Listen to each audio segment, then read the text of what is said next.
আসসালামু আলাইকুম, কেমন আছেন সবাই? আবার আপনাদের মাঝে আমি চলে আসলাম। আজকে আমি আপনাদেরকে সরিষা ইলিশ করে দেখাবো। তো যারা আমার ভিডিও দেখবেন অবশ্যই একটি লাইক দিবেন। পুরো ভিডিও দেখার জন্য রইল। আশা করি আপনাদের ভিডিওটা খুব ভালো লাগবে। তো একটা মাছ নিয়েছি আমি, এখানে ইলিশ মাছটা কেটে নিয়েছি। তো এটা আমি সাইড করে রেখে দেবো। আমি এখন বাটিতে সরিষা নিব। এটা বাটিতে নিয়েছি, এখানে আমি 1.5 টেবিল চামচের মতো সাদা সরিষা নিয়েছি। এখানে 1/2 টেবিল চামচের মতন আমি কালো সরিষা নিয়েছি। কালো সরিষাটা আমি কম দিব, বেশি দিলে তিতা হয়ে যাবে। তো আমি একটু পানি দিলাম, খুব ভালোভাবে ধুয়ে নেব, কারণ এখানে অনেক বালু থাকে। তো চেষ্টা করুন ভালো করে সরিষাটাকে ধুয়ে নেওয়ার জন্য।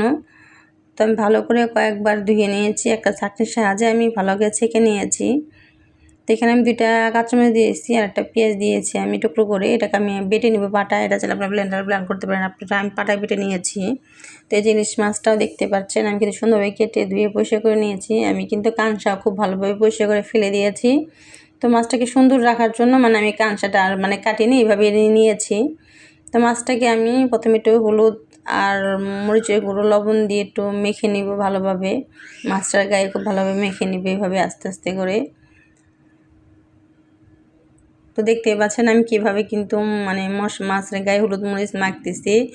এইভাবে খুব ভালোভাবে মেখে নিব। তো মাখা হয়ে গেছে। ওই আমি এখন আমি চুলাইতে প্যান বসিয়ে দিয়ে ওই সরিষা বাটাটা দিয়ে দিলাম। আর এখানে আমি 4টা পেঁয়াজ বাটা দিয়েছি। এখানে আমি হলুদ গুঁড়ো দিলাম 1/2 টেবিল চামচের মতন, 1 টেবিল চামচের মতন মরিচ গুঁড়ো দিয়ে দিলাম। আর এখানে আমি 1/2 টেবিল চামচের মতন ধনিয়া গুঁড়ো দিয়েছি। 1 টেবিল চামচের মতন এখানে আমি রসুন বাটা দিয়েছি। 1 টেবিল চামচের মতন আমি জিরা বাটা দিয়েছি। আর আমি এখানে স্বাদ মতন লবণ দিয়েছি। তো আমি যে রান্নাটা যেহেতু সরিষা ইলিশ, আমি এখানে সরিষা তেল দিয়ে করবো। তো এখানে আমি পরিমাণ মতন সরিষা তেল দিয়ে এখন হাত দিয়ে খুব ভালোভাবে মশলাটাকে একটু মেখে নিব। তো দেখতেই তো পাচ্ছেন আমি কিভাবে হাত দিয়ে মেখে নিয়েছি। আর এইভাবে রান্না করলে কিন্তু অনেক ভালো লাগে, তেতো ভাবটা লাগে না, খুব মজা হয় রান্নাটা। তো এখন আমি এই সরিষার ইলিশটা এইভাবে মাখা হয়ে গেছে। আমি ইলিশ মাছটা দিয়ে এইভাবে গায়ে গায়ে খুব ভালোভাবে সরিষাটা লাগিয়ে দিব। দেখতে পাচ্ছেন আমি কীভাবে উল্টিয়ে পাল্টিয়ে মাছের গায়ে সরিষাটা লাগিয়ে দিচ্ছি।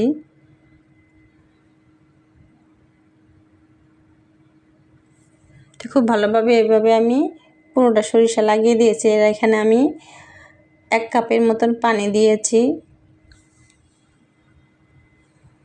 আমি মাছটাকে আবার উল্টিয়ে দিলাম। তো এই পানি দিয়ে খুব ভালোভাবে আমার কিন্তু সরিষা ইলিশ হয়ে যাবে। তো এখানে আমি 4টা কাঁচামরিচ দিয়েছি, মাঝখান দিয়ে ফাড়া আছে। তো ঢাকনা দিয়ে ঢেকে দিয়ে আমি রান্নাটা জালটা ধরিয়ে দিয়েছি। তো ফিরে এলাম কিছুক্ষণ পরে।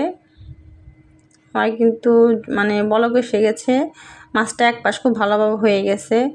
তো মাছটা যেহেতু বড় এক পর্যন্ত হবে না, তো চেষ্টা করবেন তো 2টা দেওয়ার জন্য। তো 2টা দিয়ে আমি এভাবে উল্টিয়ে নিলাম, যেন ওই পাশটা খুব ভালোভাবে হয়ে যায়। ইলিশ মাছ কিন্তু এমনিতে বেশি সময় লাগে না হইতে, একটু রান্না করলে হয়ে যায়। তো আমি মাছটাকে উল্টে নিয়ে আমি আবার ঢাকনা দিয়ে রেখে দিয়েছি। ফিরে এলাম কিছুক্ষণ, আমি ঢাকনা উঠে দিয়েছি। তো এইভাবে আমি তার বাসটা না লেগে যায় সুন্দরভাবে এভাবে নাড়াচাড়া দিবেন। আর মাছটা একটু ঘুরিয়ে ঘুরিয়ে নেবেন। আমি কিন্তু মাছটা আরও কয়েকবার উল্টে এসেছি অফ ক্যামেরায়।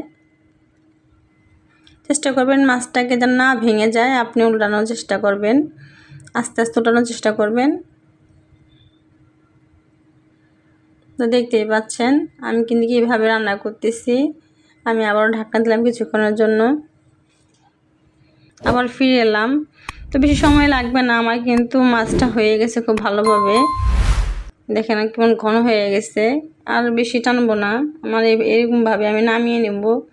তো হয়ে গেছে, আমি একটা বাটিতে নামিয়ে নিলাম। দেখেন কি সুন্দর কালার আসছে, খেতে কিন্তু অনেক মজার ছিল।